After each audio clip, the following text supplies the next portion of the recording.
नमस्कार गडकरी साहेब, नमस्कार. उद्या तुमचा गोवा दौरा आहे.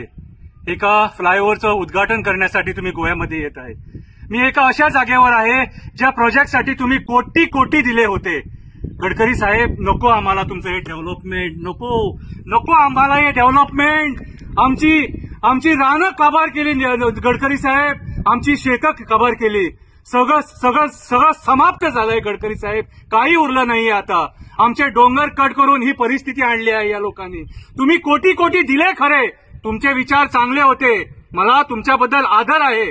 तुमच्या मनात डेव्हलपमेंट करायचं होतं, पण हे कॉन्ट्रॅक्टर्स, हे राजकारणी यांच्या सगळ्या कमिशनामुळे हे डेव्हलपमेंट डिस्ट्रक्शन होऊन पडलं गडकरी साहेब, डिस्ट्रक्शन होऊन पडलं. आमच्याकडे आता काही उरलेलं नाहीये. आता नको डेव्हलपमेंट, नको. पाया पडतो, तुमच्या पाया पडतो गडकरी साहेब, नको आणखी डेव्हलपमेंट. हे जे एमव्हीआरने डेव्हलपमेंट केलं ते आम्ही बघितलं. हजार कोटीचं डेव्हलपमेंट. रस्त्यावर पाणी साचलं आहे. सामान्य माणूस जो कामाला सकाळी जातो उठून या पोटासाठी जो कामाला जातो त्याला हे सगळं सामोरं जावं लागतं. संध्याकाळी तो घरी पोहोचणार की त्याला माहीत नसतं.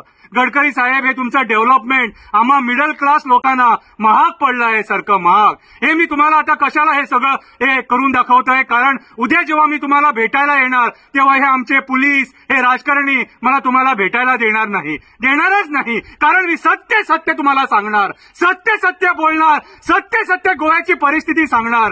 गडकरी साहेब, आमची आज परिस्थिती गोवेकरांची खूप वाईट आहे सारखी. आमच्या जवळ फक्त आता उरलेली आहे भीक मागायची पाळी आली आहे. ही माती घेऊन भीक मागतो. आमची रानं संपवू नका, आमची शेतं संपवू नका, आमची झाडं संपवू नका, आमची जी जंगली जनावरं आहेत त्यांना संपवू नका. आज तुमच्या सरकारने